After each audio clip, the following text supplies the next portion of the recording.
যাদের উপর আল্লাহর লানত। গুনাহ প্রধানত দুই প্রকার, কবিরা ও সগীরা। কবিরা গুনাহের মধ্যে এমন কিছু গুনাহ আছে যা করলে মানুষের উপর অভিশাপ নেমে আসে। অভিশাপকে আরবিতে বলা হয় লানত।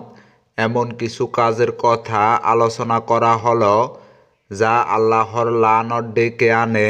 কুফর ও শিরিক অবস্থায় মারা যাওয়া। শিরিক বা কুফরি করার পর তাওবা না করে মারা গেলে এমন ব্যক্তির উপর আল্লাহর লানত বর্ষিত হয়। পবিত্র কোরআনে এসেছে, নিশ্চয় যারা অবিশ্বাস করে এবং অবিশ্বাসী অবস্থায় মৃত্যুবরণ করবে তাদের উপর আল্লাহর লানত এবং ফেরেশতা ও গোটা মানব জাতির লানত। সূরা বাকারা আয়াত নাম্বার 161, 162। আল্লাহ ও তার রসুলকে কষ্ট দেওয়া। আল্লাহ ও তার রসুলকে বিভিন্নভাবে কষ্ট দেওয়া লানতের কারণ। কোরআনে এসেছে, যারা আল্লাহ ও তার রসুলকে কষ্ট দেয় আল্লাহ তাদের প্রতি ইহকাল ও পরকালে লানত করেন, আর তিনি তাদের জন্য প্রস্তুত রেখেছেন লাঞ্ছনাকর শাস্তি। সূরা আহজাব আয়াত নাম্বার 57। আল্লাহ ছাড়া অন্য কারো নামে পশু জবাই করা। সালাত, সিয়াম, জবে, কোরবানি শুধু আল্লাহর নামে হতে হবে। এসব আল্লাহ ছাড়া অন্যর নামে করা হলে সেটা লানতের কারণ হবে। রাসূলুল্লাহ সাল্লাল্লাহু আলাইহি ওয়াসাল্লাম বলেন, যে আল্লাহ ছাড়া অন্য কারো নামে জবাই করল তার উপর আল্লাহর লানত বর্ষণ করেন। সহিহ মুসলিম হাদিস নাম্বার 1978। রাসূলুল্লাহ সাল্লাল্লাহু আলাইহি ওয়াসাল্লামের নাফরমানি করা। যারা রাসূলুল্লাহ সাল্লাল্লাহু আলাইহি ওয়াসাল্লামের নাফরমানি করে তাদের উপর তিনি লানত করেছেন, আর তারা কিয়ামতের দিবসে একে অন্যকে লানত করতে থাকবে। আল্লাহ তাআলা বলেন, যেদিন তাদের মুখমণ্ডল আগুনে উলুটপালুট করা হবে সেদিন তারা বলবে, হায় যদি আমরা আল্লাহকে মানতাম ও রসুলকে মানতাম।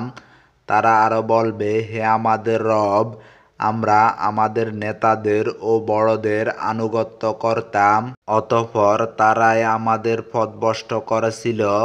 হে আমাদের রব, তাদের তুমি দ্বিগুণ শাস্তি দাও এবং তাদের মহা অভিশাপ দাও।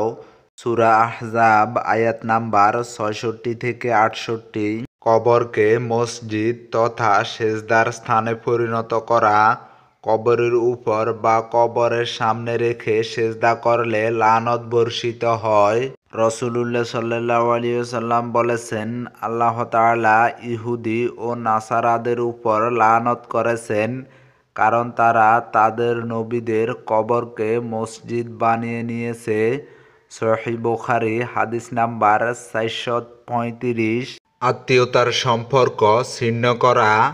আল্লাহ তাআলা আত্মীয়তার সম্পর্ক ছিন্নকারীদের উপর লানত করেছেন। তিনি বলেছেন, যদি তোমরা মুখ ফিরিয়ে নাও তাহলে সম্ভবত তোমরা জনপদে বিপর্যয় সৃষ্টি করবে এবং আত্মীয়তার বন্ধন ছিন্ন করবে। তাদের প্রতি আল্লাহ লানত করবেন, অতঃপর তাদের তিনি বধির করবেন ও তাদের চোখ দৃষ্টিহীন করে দেবেন। সূরা মুহাম্মদ আয়াত নাম্বার 23। পুরুষের বেশ ধারণকারী নারী ও নারীর বেশ ধারণকারী পুরুষ।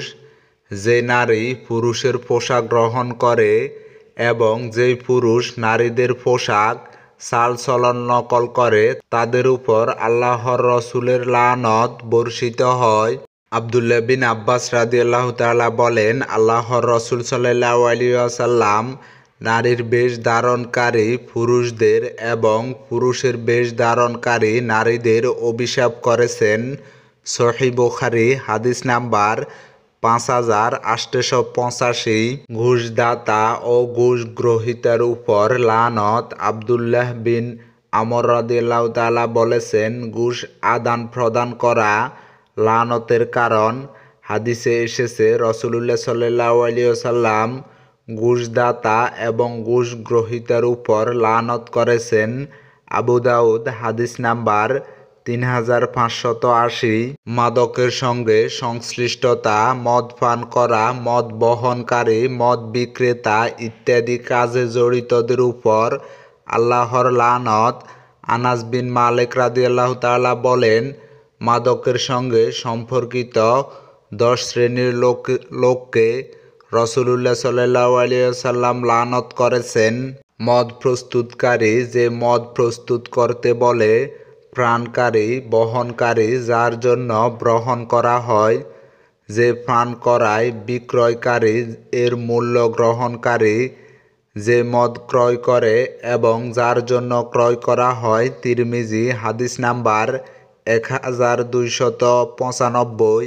জুলুম করা, জালেমদের উপর আল্লাহর লানত করেছেন। পবিত্র কোরআনে এসেছে, জেনে রেখো জালিমদের উপর আল্লাহ লানত করেন।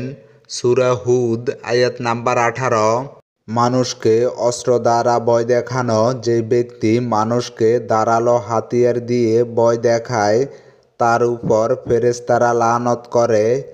ইবনে সিরিন রহমতুল্লাহ আলাইহি বলেন, আমি আবু হুরায়রা রাদিয়াল্লাহু তাআলাকে বলতে শুনেছি, তিনি বলেছেন, রাসূলুল্লাহ সাল্লাল্লাহু আলাইহি ওয়াসাল্লাম বলেন, যে ব্যক্তি তার ভাইয়ের প্রতি লৌহ নির্মিত অস্ত্র উত্তোলন করে, সেই ত্যাগ না করা পর্যন্ত ফেরেশতারা তাকে লানত করতে থাকে, যদিও তার সহোদর ভাই হয়। সহিহ মুসলিম, হাদিস নাম্বার 2616।